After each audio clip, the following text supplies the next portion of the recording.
Hello, and welcome back. Today, I want to continue talking about antennas, or well, the waves generated by them, by looking at one of their fundamental properties, the polarization. It does not matter how well you design or build your antenna, if you get the polarization wrong, you can make it virtually unusable. So, let's start off by defining the term of polarization.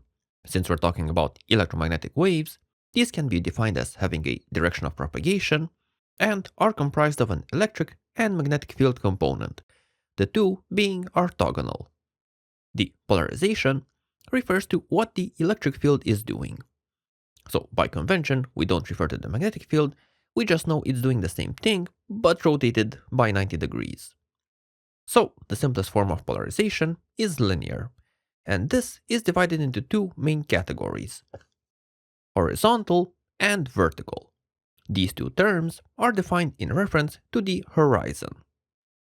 Now, it is true that you can have any angle you want, so nobody's forcing you to keep these two specific orientations, but in common practice, you usually have one or the other. Or in more rare cases, a slant polarization, so 45 degrees. Now, the type of polarization that your wave has firstly depends on the type of antenna that you use to generate it. A dipole and its derivatives, like this Yagi, is linearly polarized. And the second important property is orientation. This will determine the specific angle. So, if you hold it parallel to the ground, it's horizontally polarized, and if it's perpendicular, then it's vertically polarized.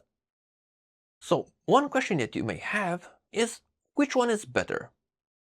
But that's not the right question to ask, but rather, which polarization needs to be used? While it is true that the attenuation a signal sees when traveling from point A to point B is affected by multiple things, most of which are not in the control of the sender or receiver, what is, however, under control is the polarization. So we have a term called polarization loss factor, which simply states how much signal loss we see based on the alignment between the sender and receiver. If both are perfectly aligned, both horizontal or both vertical, the loss from polarization mismatch is zero. If, on the other hand, the angle is 90 degrees, then the attenuation is theoretically infinite, and in practice, it's somewhere in the 30 decibel range. So, it's quite important to make sure both sender and receiver are doing the same thing. One way to highlight this is using a loop stick antenna and looking at the AM band. So, in this frequency range, vertical polarization is used almost exclusively. All of the transmitters are vertical monopoles, and the loop stick, which responds to magnetic fields, needs to be kept horizontally. So for a vertically polarized wave, the magnetic field is horizontal.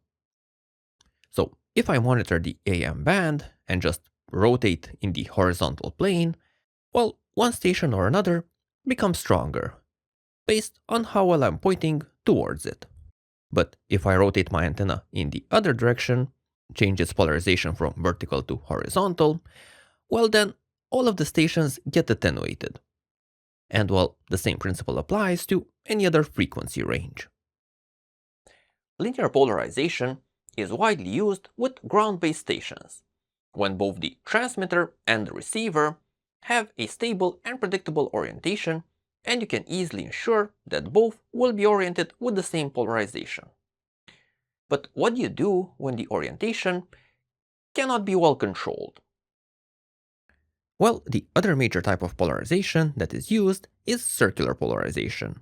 Here, rather than having the electrical field oscillate in a fixed plane, rather it rotates around the axis of propagation. You still have the orthogonal magnetic field, though usually it's not drawn to keep the diagram easy to comprehend.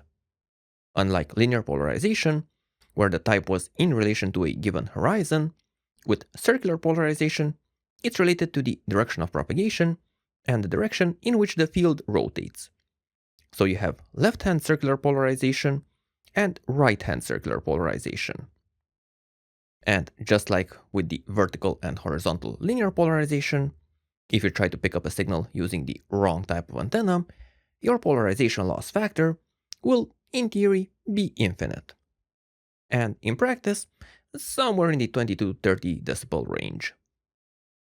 One of the types of antenna that can be used to generate or pick up circular polarization is the helical antenna. For today, I prepared both a left-hand as well as a right-hand circularly polarized one. And to test them out, we need a circularly polarized signal source. This brings us to one of the main use cases in which the signal source orientation becomes difficult to control: space. So, one of the main use cases for circular polarization is satellite communications. Specifically, the Iridium satellites transmit at around 1.62 GHz using right-hand circular polarization. So, to highlight the behavior of my two antennas, I connected them both to an SDR, and I will be switching between them.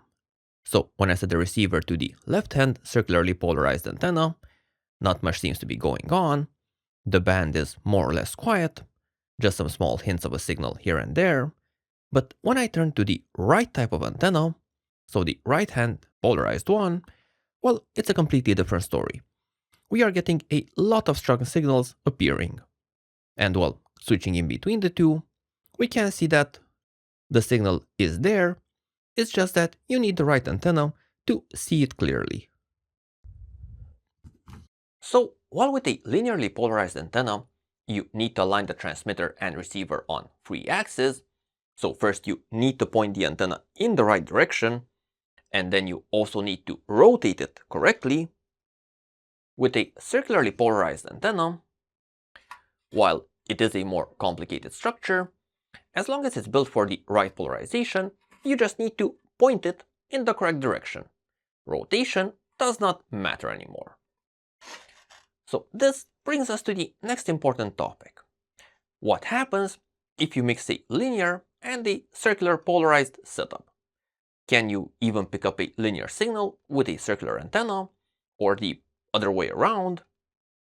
Well, an important property of circularly polarized waves is that they can be created from or decomposed into two linearly polarized waves of orthogonal orientation, half power, and 90 degrees phase shifted one in reference to the other. Based on this principle, one of the ways in which circularly polarized waves can be created or picked up is by using two dipoles. So linearly polarized antennas placed at 90 degrees one in reference to the other, but also driven with a 90 degrees phase shifted signal, using something like a delay line. Based on which dipole is driven with the shifted signal, you get your left or right hand side polarization. From this, we can create the final correspondence table. If you put the right type of antenna, both on the receiver and transmitter, you get 0 decibels of polarization-based attenuation. If you mix vertical and horizontal, or left-hand or right-hand side circular polarization, you get a theoretically infinite attenuation. But if you mix circular polarization and linear polarization, you get about -3 decibels. And it does not really matter which type of linear is mixed with which type of circular polarization.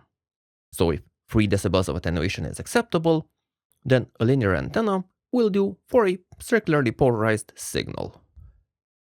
Now, other than the two common types of polarization we already looked at, on one hand linear polarization with the specific cases of horizontal, vertical, and slant, and on the other hand circular polarization, so left hand and right hand circularly polarized, where both the vertical and horizontal components are equal, we also have a third intermediate category called elliptical polarization.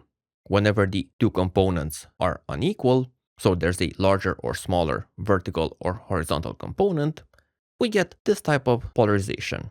And while in a lot of real-life cases, you will be seeing this middle category, since even if you want perfect circular polarization, you might have some small deviations, and then you'll end up in this thing.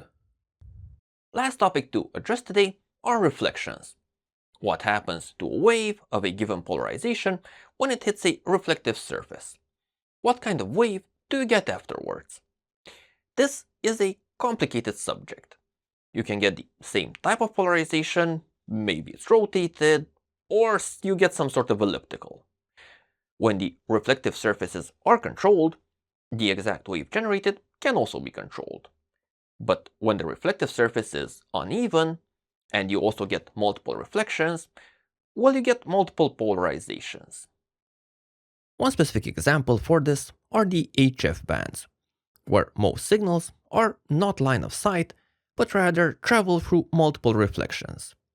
If I hold my loop antenna in a horizontal orientation, I get a bunch of signals. And if I rotate it, well, I still get a bunch of signals. The orientation seems to matter less than the fading that already is happening on the bands. So for the HF bands, usually it does not matter so much what polarization you're using, since the reflected waves are some sort of elliptical anyway. So you'll be getting good results both with horizontal and with vertical antennas. In the end, the polarization of a wave is a crucial property that needs to be known by both the transmitter and receiver to ensure that the efficient link is created. While small mismatches can usually be tolerated, using the opposing type of polarization can make a signal completely unreadable. So it's pretty important to keep this parameter in mind. And with that said, hope you enjoyed this video, and if so, there are more similar videos on my channel that you might want to check out. And if you want to be up to date with my latest releases, also consider subscribing. See you next time. Bye bye.